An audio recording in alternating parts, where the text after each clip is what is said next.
This time we're going to go to our next panel, focusing on local development. The moderator for this panel is Mr. Guion Foreman. Guion Foreman is the Executive Director of the Greater Southwest Development Corporation, focused on the improvement of the southwest side of Chicago. Prior to joining Greater Southwest, Mr. Foreman was the managing partner of Maktub Development, a real estate development firm focused on inner city development. In this capacity, Guion was responsible for identifying investment opportunities and partnerships in traditionally underserved urban markets throughout the United States. Guion was responsible for $30 million in acquisition, development, management, and disposition of real estate transactions. Guion also previously served as the VP of Strategic Acquisitions of HSBC, where he oversaw over $3 billion in acquisitions. Guion is currently a board member of the Rehab Network, Southwest Organizing Project, and the Chicago Police Board. He's earned his BS degree from Florida A&M University and an MBA from the University of Chicago, Booth School of Business. Thank you, Mr. Guion Foreman. Thank you, Leroy. Thank you. All right, so I get the pleasure of being the moderator. We put the hard work on these two, and we might have one other guest joining us. So first, Patricia Abrams, Pat. So I just learned this today. Pat is from Alabama. Where in Alabama? Tuscaloosa, Alabama. All right. So if anybody knows Bronzeville, we already know Pat, so I'm not going to go into a whole bunch of these details, but she's the executive director of the Renaissance Collaborative, or TRC. A lot of people know that she put in a lot of hard work to save and restore the old YMCA on Wabash, which was amazing. And her work currently, she's developing comprehensive, innovative strategies aimed at transforming the lives of the residents of Bronzeville, with a particular focus on homeless, seniors, and the working poor. Pat served for 7 years as the ED of the Center for Neighborhood Technology in Chicago, a citywide agency known for creative, innovating ways of connecting environmental stability to community development. Next, we got Chukwu, Leon Walker. Leon is the managing director at DL3 Realty. He's driven by a mission to develop commercial real estate projects which help to improve and sustain neighborhood life in urban communities. For the past 15 years, he served as the managing partner of DL3. It's a real estate investment firm that manages diverse commercial real estate portfolio, including Inglewood Square. It's a lot of other stuff, but Inglewood Square.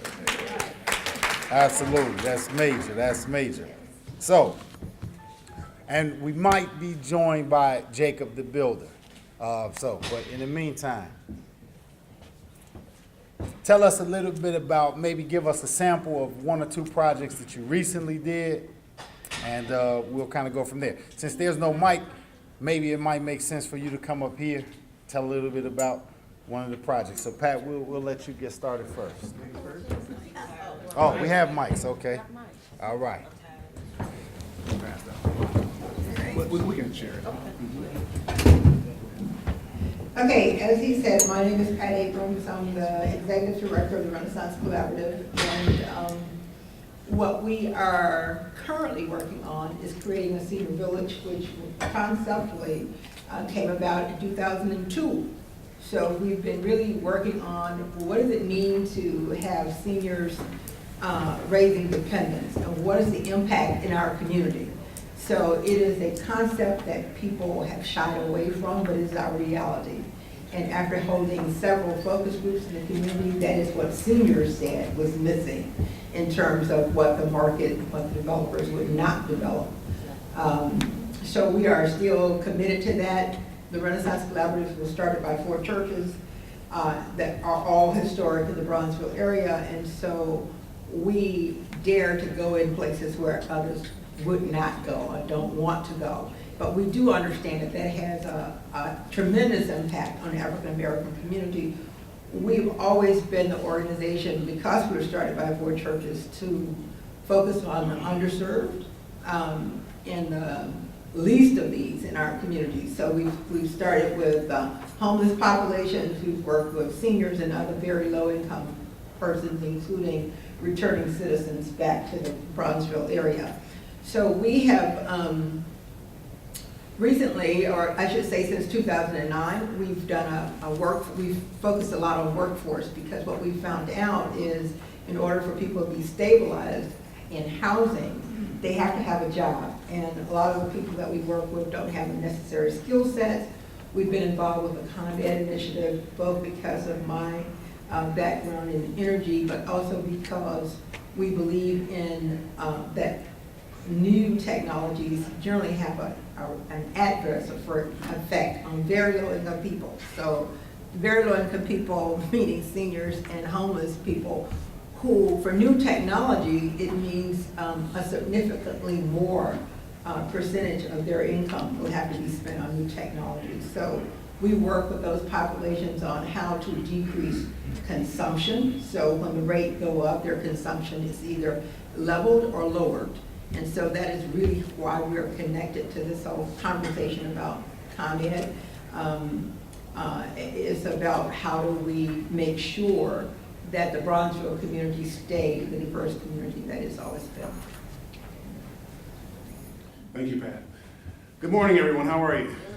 Yeah, okay. Leon Walker. I'm going to give you just a quick timeline because I think it's important to understand how I arrived at the way that we pursue development now in our urban communities.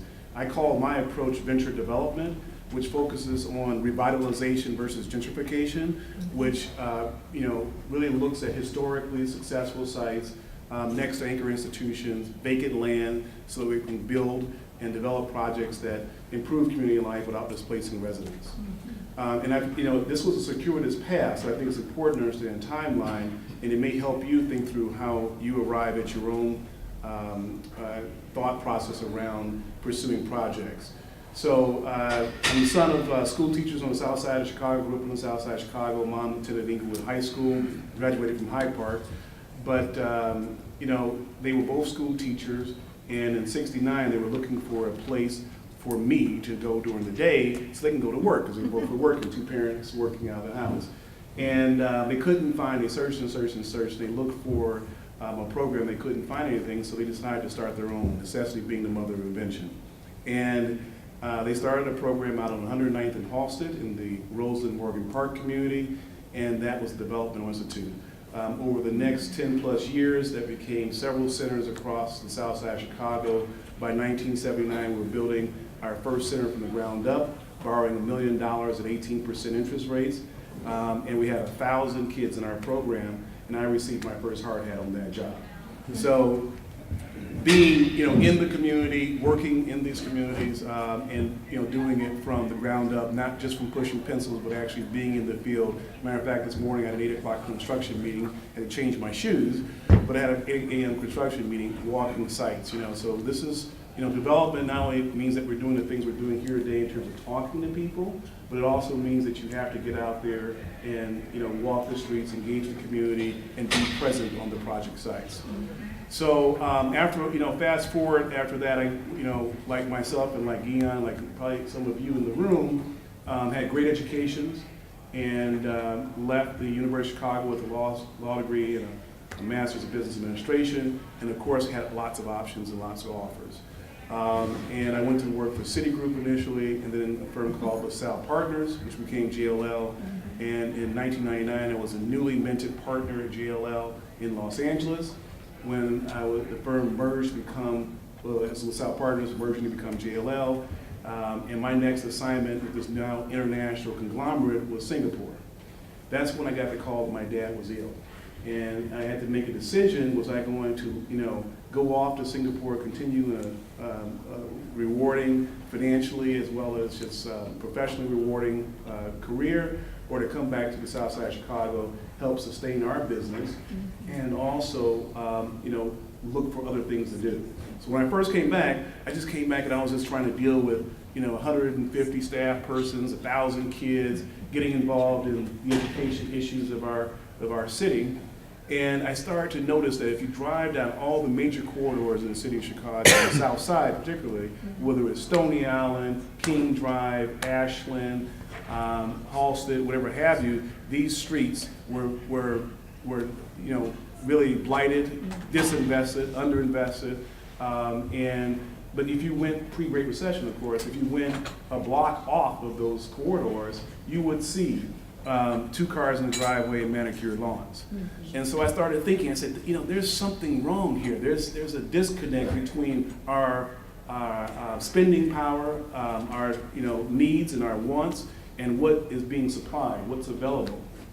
Well, I can tell you, and hopefully maybe we'll get into some of these things, 10 years later, I can say that, there's some reasons why things are the way they are, but it's this process that I had to go through over the past 15 years. It wasn't like I started with, a specific way of doing it, but I've learned over time, going into our communities, dealing with our community residents, sometimes, hey, you know what, we become a community of no. Only because we haven't had for so long that when something is offered, we want filet mignon, and it becomes difficult to have a hot dog or a hamburger, right? Even if it's a double cheeseburger with grilled onions and everything else. So, we got to work through those issues and figure out how to communicate to our constituents and our residents such that we can move our communities further along the path back to revitalization. So there's a lot to talk about. I don't want to really go into a couple projects, or we should just So you know how your mom makes you eat your vegetables, your salad before the meal? So that was good salad. So now we're here to talk about development in Bronzeville. What's happening next? We want to know what's next. What projects are you guys looking at? Where should we be looking? What are your challenges? Again, we're still focused on intergenerational housing as our next development. I think it goes without saying, as I mentioned to Paula earlier, CHA along with the city are members of the Better Building Challenge, which means they have been challenged to reduce their consumption, both reduce the carbon footprint of the city. So the buildings that are being resurrected or redeveloped or rebuilt on CHA's footprint of Bronzeville are sustainable. They have to be sustainable just based on the relationship between HUD and the Department of Energy. So we're in a good position, and I see the opportunity for the continuation of that sustainability being all the vacant lots that's in Bronzeville. I mean, Bronzeville has a tremendous amount of vacant properties, primarily because people brought properties and had them torn down when they thought we were getting the Olympics. And a lot of those people went underwater, thinking they were going to get, we were going to get the Olympics. So I think that is an opportunity because it's easier to build sustainable than to retrofit sustainability. So when I'm looking at any area to go in, there's a list of factors that we analyze, but just think about them in 3 really big broad categories. When anyone is choosing a neighborhood, there are 3 big questions they're going to ask. Where am I going to shop? Where are my kids going to school, and how safe are my streets? So just think about those kinds of things. And if you look at where new schools are being built now, where new shopping and amenities are being built now, and where we see crime decreasing, you will start to uncover some opportunities. There's some amazing gems. We do not really have an affordable housing crisis in the city of Chicago. Let me say that one more time. We really do not have an affordable crisis in the city of Chicago. What we have is 2 cities, primarily. If you go north of the river, yes, there's an affordable housing crisis. But you can still buy homes for less than $100,000 on the south side of Chicago, or even less. Many of you probably know. So there's some conditions that are preventing folks from crossing certain imaginary or real boundaries. And so what we focused on is, one, trying to work with anchor institutions in the city of Chicago, particularly the city of Chicago is making some efforts, and very good effort, very strong efforts to assist the revitalization that's going on.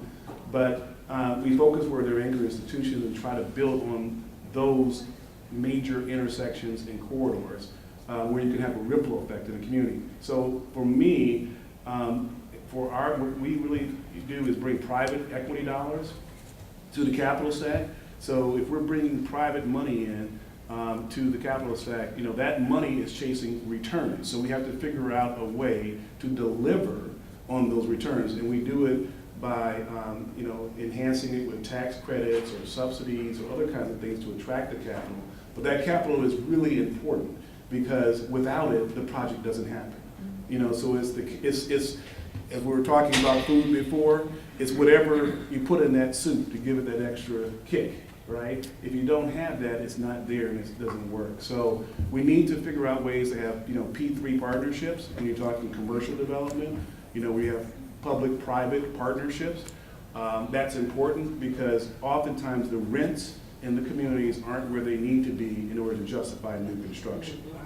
So if the rents aren't there, you're going to need some assistance to get there, and that's where an enlightened city, enlightened administration is very, very helpful, and they can even, have some of the tenants and others look at opportunities they may have not looked at before. So I can go into more Yeah, detail. well, hold on, you talked about private equity. You just tried something pretty unique in Inglewood. Let's tell us about the crowdfunding. Yeah, so, we had started out, actually, when I came back in 2005, building in the Roseland community. We brought the first new bank to Roseland in 130 Michigan in 40 years. Then we got into medical office, really just sort of following a natural progression as, we approach it a little differently. Most developers, outside of our community, the way they approach development is that they say, this is what I do. I do, senior housing. I do retail. I, work in, commercial office. I do medical office. I do schools. We don't approach it that way, right? We say, what is it that the community needs? Okay, as the next logical step on that path to revitalization, and we pursue those projects. So, got into the grocery business back in 2012. Actually, for a couple of years, we were actually operators of a grocery store. We had the only black-owned grocery store in the state of Illinois for a couple of years out in the Roseland community on 107th and Halsted. So I know grocery more than most developers. So I was able to take that experience and look at other opportunities. And we were saying, there was a big buzz in 2010 to 12 period about food deserts. And so we were like, okay, well, how do we go and approach these food deserts?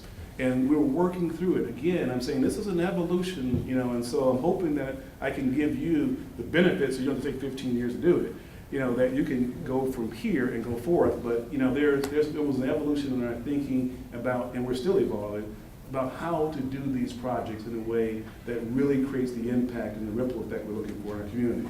So Inglewood Square is a shopping center on the northwest corner of 63rd and Halsted.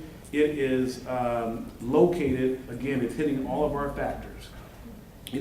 We have a white paper that's out there that covers this in, it took me a year to write. And it was like birthing a baby. I was in that third trimester and I was like, just get it out. Okay. So, because every time you read it, you can get better, you can change, move words around. It's out. And it's under DL3 Realty / venture development. If you want to look it up on your devices. But you can download a free copy of the paper there, DL3 Realty / venture development. And it's a white paper that I'm sharing with our general community and with the world to help them understand how we went through it. So it's in detail. It's 40 pages of case studies, of statistics, of identifying all the factors, but I'll just hit the big ones right now.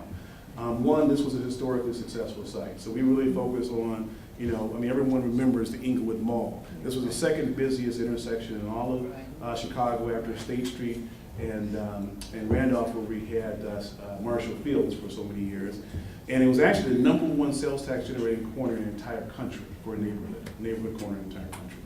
So we knew, what does that mean? That means you have infrastructure, that means you have access to transportation. That means you have even things like the muscle memory of people. You know, just remembering to go back to a certain location, traffic patterns, thought patterns, all those kind of things are important. So it was historically successful. It was adjacent to the $250 million investment that was made in Kennedy King College.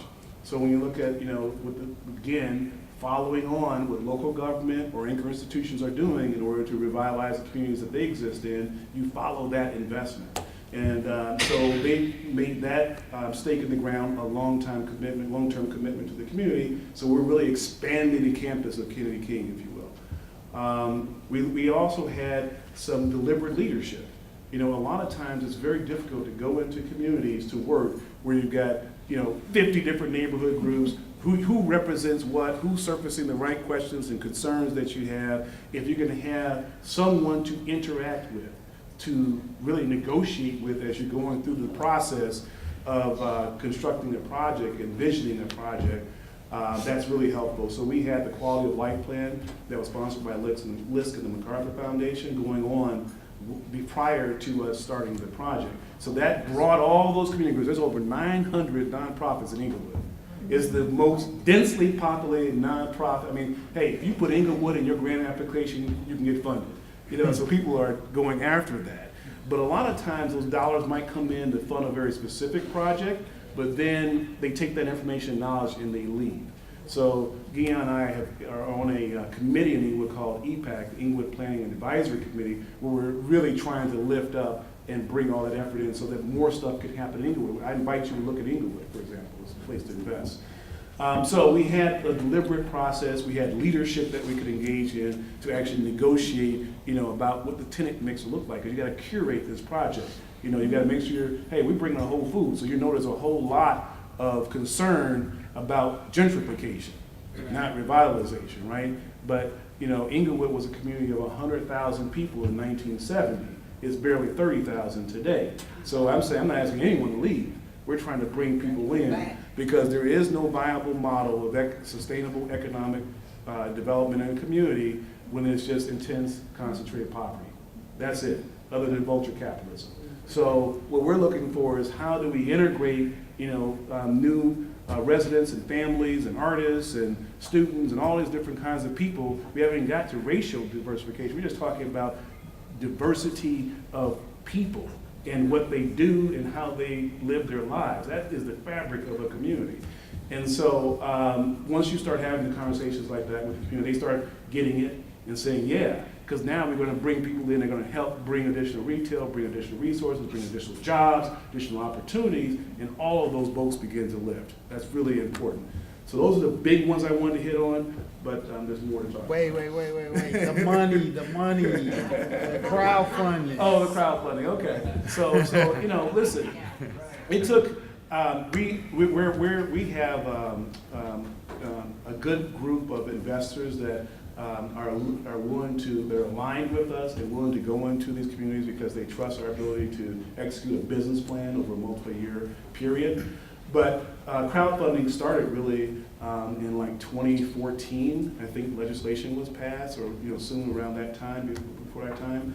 And the person that was running it out of DC actually with Fundrise, they chased me for almost a year. Because I had no idea what they were talking about. I was like, crowdfunding, what is that? I was like, no, I don't even want to get involved. And then they would call the mayor, and they go back and forth. They said, Leon, listen, just let us. So I said, fine. We came out, we met, and I really began to understand that this might be a tool that would, energize our future efforts, not just that one. So we really were the first ones to use crowdfunding in the city of Chicago for new construction of a commercial project. There might have been a housing project here or there, but the first ones for new construction of a housing project. And listen, when you're pursuing this kind of work, these are complex deals, with a lot of moving parts in a deep capital stack.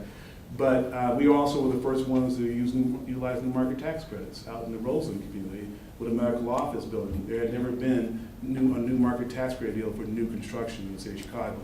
The Blackstone Hotel was a renovation. And so some of you might know about New Markets. But anyway, crowdfunding, we sold $500,000 to 61 investors in 26 states in 48 hours. Wow. So how does it work? Should I? Yeah, please, Okay. please. So yeah, it's crowdfunding. There are different models out there. The one that we utilized was with Fundrise. Fundrise actually has a balance sheet where they actually will, just like an investment bank, when they take a company public, they will set the stock price or set the offer price for the securities, and then they will go out and take it public. Some of them have the balance sheet to actually guarantee a certain price, and then they go out to the public and they take the risk on what it actually sells for. Fundrise has a balance sheet. Not all the crowdfunders do, but Fundrise has a balance sheet, and they like your project, go through a period of underwriting, then they will actually guarantee the proceeds. Then they take the risk of going out to their crowd, if you will, and selling the securities. It's actually a fairly straightforward process when you have a good operator like Fundrise or others. But you know, we deal with them just as one investor. The other 61 smaller investors that came in, 5,000, 10,000, whatever have you, those investors deal with Fundrise. So we send one K1 to Fundrise, and then Fundrise K1s the rest of the investors, and we're good. But there are other models out there where essentially they just offer you a chance to advertise your project on their platform, and then you take 100% of the risk of what you raise. Wow. And one more thing, there are some, this is crowdfunding for a return. There are other sites that are out there like Kickstarter and others where they crowdfund, they don't really, there's no money going back and forth. That's a different kind of crowdfunding. That's an incentive-based crowdfunding where you get, you know, a painting or, you know, a baseball hat or a T-shirt or tickets to something just for supporting someone's effort. So different kind of crowdfunding. Do you want to take questions, or are we still on the panel? Yeah, we're gonna take questions. So Lee? You kind of slid in the terminology, I wrote it down, it sounded like vulture capitalist. No.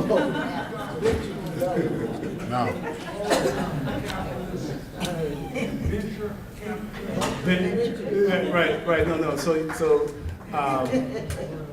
So we practice a kind of neighborhood development that has a high impact in the community that encourages additional follow-on investment. We call that venture development. And it's very similar to venture capitalists. Venture capitalists, what do? They go into the science labs, the garages of budding entrepreneurs, make an investment, and actually stay with that company and nurture that company for a period of time until they can exit and the company goes public or something like that happens. We're similarly just using that kind of a thought process. The way that we enter a community usually at a point where the community not only needs the injection of the investment, but also needs us to be engaged over a period of time to nurture that investment, to support that investment, to continue to encourage the follow-on investment in the community before you just can walk away. So we're not the kind of developers who build and leave. We build, we stay, we curate, and we manage. But vulture capitalists are people who fly low, come in, and take and don't return anything. There's been discussion about financing and projects that relate to housing and retail and other sort of commercial development. Given the cultural nature of our community, what sort of opportunities do you see for financing arts and cultural sorts of initiatives? Yeah, and I'm sure Pat can speak to it as well. I believe that the arts are, first of all, we all know that artists usually lead efforts because they're willing to go into communities before others are. But it's more than that, right? I also believe they bring a certain additional layer of interest and culture to the community that's important. And I'll just add that, first of all, we have indigenous artists. Right. In Inglewood, there's a whole group of people that are involved in music, that are involved in painting. We have some of the greatest African-American artists that have come out of the Inglewood community. Whether it's sculptors or painters, You know, it's really a tremendous history and legacy, not to mention the musical talent that's come out of Inglewood, you know, going back to, you know, not just Jennifer Hudson, but also, you know, others in the 60s. I mean, we've got Jean the Girl that we just had at a 1-year anniversary. Shaka Khan grew up in the community. So there's a lot of people that come. So in terms of financing artists, is that what you're specific? I'm not talking about financing artists, I'm talking about the artist facilities. You have museums, you have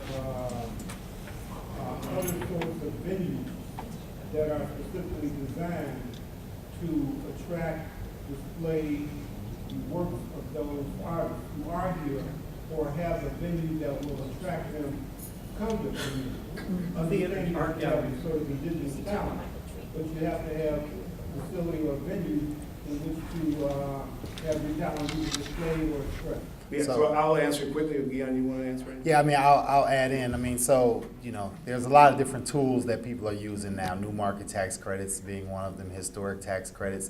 The city of Chicago recently launched a couple of new programs. The it's an acronym, NOF, Neighborhood Opportunity Fund, and the other one is the Thrive Zone, and the Retail Thrive Zone. So those are a couple of tools that people have been using to put into their capital stack. So by capital stack, you know, there's debt and equity, and then and grants, right? So those are programs that can fit into one of those three categories that people are utilizing for financing sources. And I'll just add one thing. We're also big on public art. So not only in Inglewood, I mean, we have murals on the outside of the Whole Foods building. We have art and busts and sculptures inside of the building. We are also we're building a Jewel Osco in Woodlawn now on 61st and Cottage, and we're going to have public art on the corner there. You know, we're looking at some interesting things. We're building a health center in South Shore right now on 71st and Stony Island across from Starbucks. And we're going to have some public art there as well. So, you know, there's public art options as well. I have a question. It seems like the projects that happen in communities like Inglewood and Bronzeville take a very slow-moving process to pull along. You work very diligently to make the Inglewood Square process a success. Even after you secured Whole Foods, it took you a while to get others to buy into that experience.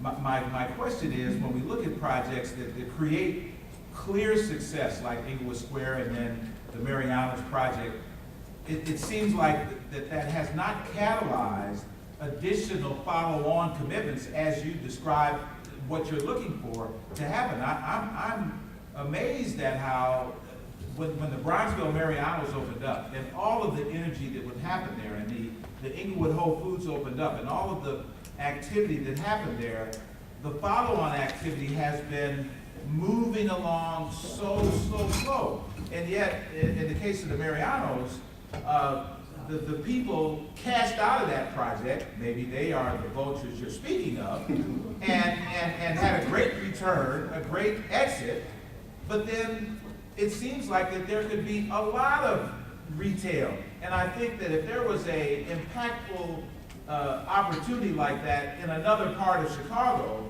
those outlots would have been filled up in the next 12 months. Why is it taking so long to get, after the great work that you've done and others, to get the follow-on commitment? Because the concern is that, as you said, the entrepreneurial talent that's in the community, they still have nowhere to go and set up shop to do business. Oh, but the other folks can come from 1,000 miles and take these A-quality facilities, and yet there's no follow-on to support indigenous entrepreneurs to be a part of these experiences. So that's good. I have several comments, but I want to give Pat a chance to get a word in about Bronzeville particularly. Well, the only thing I wanted to say about Bronzeville is I looked at both Bronzeville, Washington Park, Woodlawn, South Shore, and I compared it to what was happening in Bridgeport. let me just say this. I don't think African Americans really value their communities. Of all the communities that I just named, including Douglas, there was an increase in white population, but a very large decrease in African American population. And the only place where African Americans increased in population was Bridgeport. And I'm thinking, all those great things that are happening on the south side in those areas, everybody value our property and our real estate but us. And then we're the only ones that really can't get access to the equity that you were talking about, Bruce. I agree with you. From time to time, I've watched people, especially small retailers, try and get access to capital, and they have not been successful.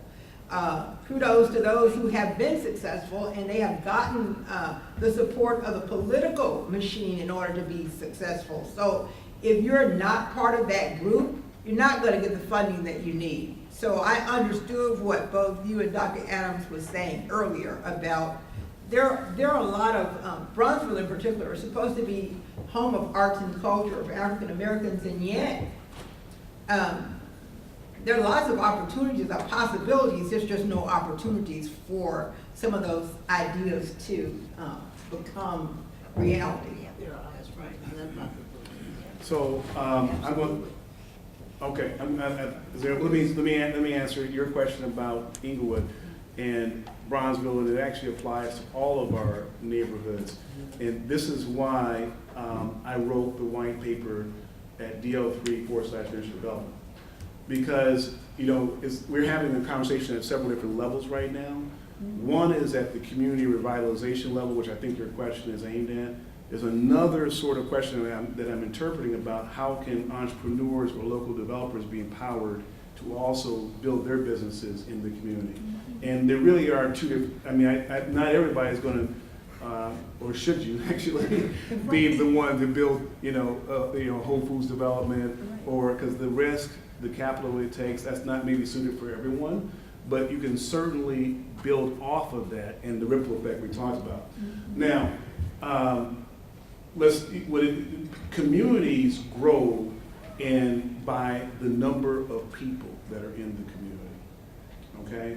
So what I'm saying is, as the number of bodies increase in a community, that means you have to feed more people, you've got to clothe more people, you've got to deal with all the needs of those people. What we have seen is some pioneering development that really hasn't necessarily changed the number of people in those communities yet. So I see the next wave as being very, very important to be the housing revitalization that needs to go on so that families are again attracted. Remember, most of the South Side is going through two waves of disinvestment. First, there was the white flight that happened in the 60s and 70s, but then we also had the middle class and upper middle class black flight that happened in the 80s and 90s. So all of that opportunity, wealth, and purchasing power has gone elsewhere, suburbs, whatever have you. And so now we're dealing with a population that has more limited needs, and we got to figure out how do we bring back that diversity? How do we get people to reinvest? Like what I'm really, again, two different levels of conversation. I'm interested in talking to that brother or sister that's living in their grandmother's two-story gravestone and considering, either they're teetering on sustaining that property or considering exiting. And I'm like, look, we always run from gentrification.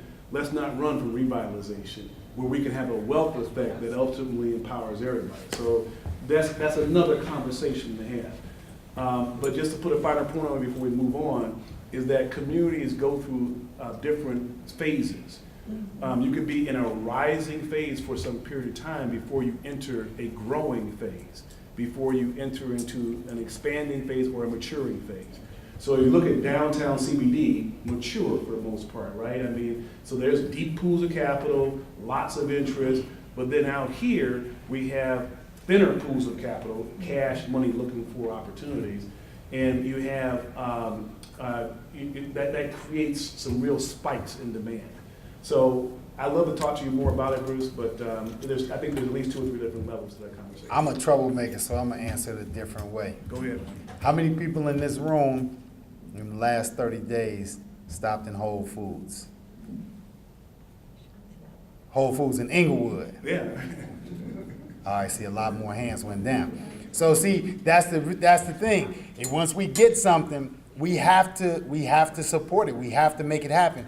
I had a conversation with Magic Johnson, and Magic said, as successful as his Starbucks are, or movie theaters and things like that, he still has the same challenge to get the next one approved. He has the exact same challenge. So if we, the community, want to see more things like it, we have to make those other things successful. But yeah, and I think part of that, making that happen is just like he was saying.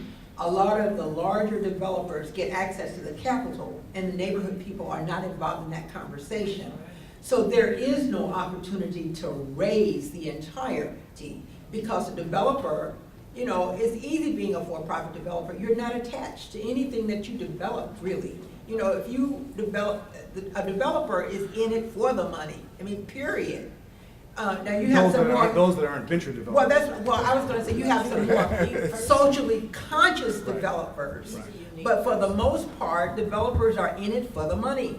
And so if they develop a big project and it's successful and the people in the community come out, there's still not the camaraderie between the community and those large developers, so that when that developer leaves, you have within that community that which is necessary for them to fill in these development opportunities. And the commitment from the public sector that says, okay, private sector has been here, let's come together and see how we're gonna make this really work, as opposed to, you know. And I see you got some more hands. I'm gonna just say this really quickly. That's the reason I'm doing these talks, right? I mean, I don't have to be here, right? I can just continue on doing what I do in my own silo. But I think it's so vitally important that we encourage and others to get into the business and to do projects. And we need mentorship. We've got a gap in mentorship. Right now, we have to wait on someone to come to our community and do something. That's going to create a lag and a gap right there. If we have people in our community, community-based, who are willing to take risks and to pursue their visions and dreams, we would not have to wait as often for others to come and do something for us. Can I just piggyback on what you're saying, Leon, and I'm very happy to hear you say this. I've been waiting for a while, but I didn't know that this is what was going on in your head, so I'm glad to hear it. I think that, again, and echoing what Pat said, we don't value our own community. We've not been taught to value our own community. We don't know how to go and take a vacant lot and turn it into a free flat, or how to turn four lots into a Whole Foods or whatever. So I think it's very important that we talk about this and we have a conversation how you can do this and and talk to people who have done it, and also look for the resources to help us get it done. Because you're right, it's not going to happen outside of our community, it's going to have to happen within it. I just was going to say something similar, like connecting some of the younger members of the community that really don't know much about this at all. Like, and you know, I'm starting out and my credit's already jacked up. So how do I, you know, correct my mistakes so that I can contribute and give back to my community and build and learn? I want to own a Greystone, and I've been looking at these buildings my entire life, but I'm not in a position to actually purchase one. Like, how do I, as someone who's not very well versed in, you know, credit and finance and, you know, purchasing lots and all of that kind of stuff, how would someone like myself or other people in my generation be able to take advantage of these opportunities? You want to do it? No, you go ahead. There's a lot of programs. So like first-time home buyer courses like NHS, they have courses. At Greater Southwest, we have courses. So there are a lot of organizations that have courses where you can kind of understand the whole financing piece of it. But get with a couple of friends. Do it with a couple of friends. Start with something that maybe doesn't require a gut rehab. Maybe you have to just fix the kitchens and bathrooms. There are a lot of different strategies. You know, and there are resources here. There are a lot of resources in the community of people who've done it before. Okay. I know NHS is there. I hear about these different community groups. They tell you, go do this, do this, do this. But how do you connect with other people who have those kinds of resources to help you get a down payment. Like, I mean, Yeah. it's not always a linear path. And so- Yeah, it's definitely not linear. I think it's important to demystify this. And I think the fact that generationally often we don't have this connectivity is that we have in our mind that it is very, very difficult. And so you will say, I really ain't in a position to buy Greystone. You really are. Right. Okay? Now, you say, well, you gotta go this place, this place, this place. Yes, you do. Okay? Because anything that you're going to do that's going to be building wealth, you have to do some work, you gotta take some steps, and you have to seek knowledge and information. It just doesn't come to you. But I think what we need to do more of, which is exactly why you say you're here, and you guys are here, is telling their story. Is getting the information out. Is packaging the information. Is having it more often. Is telling you almost in a step-by-step way, here's how you can do this.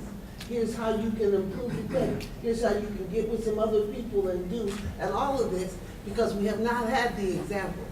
I don't believe that it is not that we don't value our community. We don't know how to own it.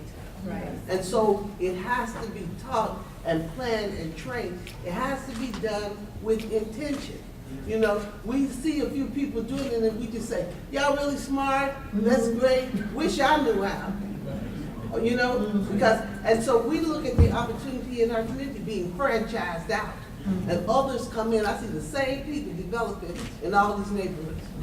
Where we've got plenty of capital, both human and money.